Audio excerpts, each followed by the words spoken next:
লক্ষ্মীপুরে মেঘনার বুক চিরে জেগে ওঠা এক খণ্ড সবুজের বুক হাকিম আলী, সোহেল বাজার, কাজীগ্রাম ও কানিবগার চর। কিন্তু প্রাকৃতিক সৌন্দর্যে ঘেরা এই চরাঞ্চলের মানুষের জীবন থমকে আছে মৌলিক অধিকারহীনতায়। নেই স্বাস্থ্যসেবা, সীমিত শিক্ষা প্রতিষ্ঠান, নেই নিরাপদ আশ্রয় বা ভালো কোনো অবকাঠামো।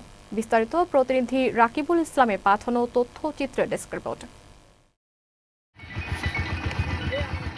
লক্ষ্মীপুরের রায়পুর পৌর শহর থেকে প্রায় ৩৫ কিলোমিটার দূরে মেঘনা নদী ঘেঁষা ৪টি চরে বাস করেন প্রায় ৩০,০০০ মানুষ।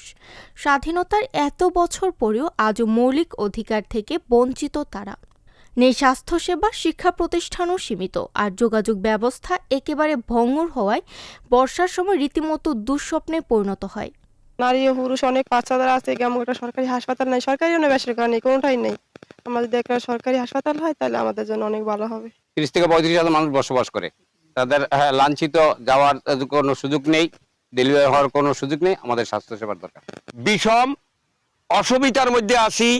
গর্ভবতী মাদের লইয়া আমরা যাওয়ার যাতায়াতের আমাদের খুব দুর্ভাগ্য। এখানে একটা স্বাস্থ্য কমপ্লেক্স নাই, একটা হাসপাতাল নাই, সরকারি কোনো মানে এই স্কুল নাই বা অন্য কোনো এরকম প্রতিষ্ঠান নাই, কিন্তু আমরা এখানে খুব অবহেলিত লাঞ্ছিত অবস্থায় আছি। সরকারের কাছে আমরা একটা অনুরোধ জানাইতেছি যে আমাদের এখানে একটা সরকারি স্কুল বা সরকারি মাদ্রাসা, একটা ক্লিনিকের ব্যবস্থা। আমরা অনেক অসুবিধা আছি। আমাকে এখানে একটা ব্রিজের প্রয়োজন দেশে যাতায়াত করার জন্য। নাই কোনো স্কুল, নাই কোনো মাদ্রাসা, নাই কোনো কলেজ, নাই কোনো হাসপাতাল।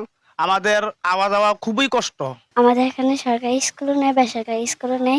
এখানে স্কুলের কারণে আমরা মাদ্রাসায় পড়ি। এখানে সরকারি একটা স্কুলের দরকার।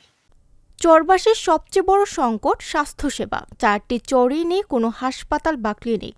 সামান্য অসুখ হলেও নদী পার হয়ে যেতে হয় শহরে। দুর্যোগপূর্ণ আবহাওয়ায় চিকিৎসা আরও দুরূহ হয়ে পড়ে। আমাদের এখানে একটা সমস্যা, যেটা সেখানকার জমিগুলো হচ্ছে সরকারি খাস জমি। এই জমি এখন কমিউনিটি ক্লিনিক করতে গেলে সেখানে জমি সরকার নামে রেজিস্ট্রি দিতে হয়। এই একটা প্রতিবন্ধকতার কারণে আমরা পুরোপুরি রূপে আগাতে পারছি না।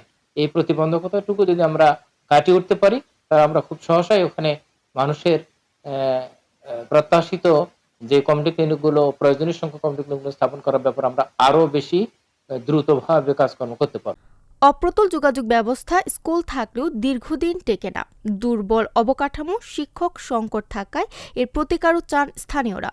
উপজেলা নির্বাহী অফিসার বলছে, চরের মানুষের দীর্ঘদিনের সমস্যাগুলো সমাধানে ঊর্ধ্বতন কর্তৃপক্ষকে জানানো হয়েছে। আপনারা ইতিমধ্যে জানেন যে আমাদের আসলে সমতল সহ বিভিন্ন জায়গায় আমাদের সরকারের বেশ কিছু প্রতিষ্ঠান রয়েছে প্রাইমারি স্কুলের। তো সেখানে যে লোকেশনটা আপনি বললেন, সেই লোকেশনে যদি আমাদের উপজেলার প্রাথমিক শিক্ষা কর্মকর্তা সহ একটা টিম আমি ওখানে পাঠাবো, ওনারা যদি এটার প্রয়োজনীয়তা যাচাই করে পায়, আমরা চেষ্টা করব যে এটা আমরা ঊর্ধ্বতন কর্তৃপক্ষকে যত দ্রুত সম্ভব অবহিত করে এই বিষয়ে যথাযথ পদক্ষেপ নেওয়া। প্রাকৃতিক সৌন্দর্যে ঘেরা এই চরাঞ্চলের মানুষের জীবন থমকে আছে মৌলিক অধিকারহীনতায়। নেই স্বাস্থ্যসেবা, সীমিত শিক্ষা প্রতিষ্ঠান, নেই নিরাপদ আশ্রয় বা ভালো কোনো অবকাঠামো। স্থানীয়দের দাবি, এই বঞ্চনা থেকে মুক্তি দিতে দ্রুত ব্যবস্থা নেবে প্রশাসন। Channel news desk.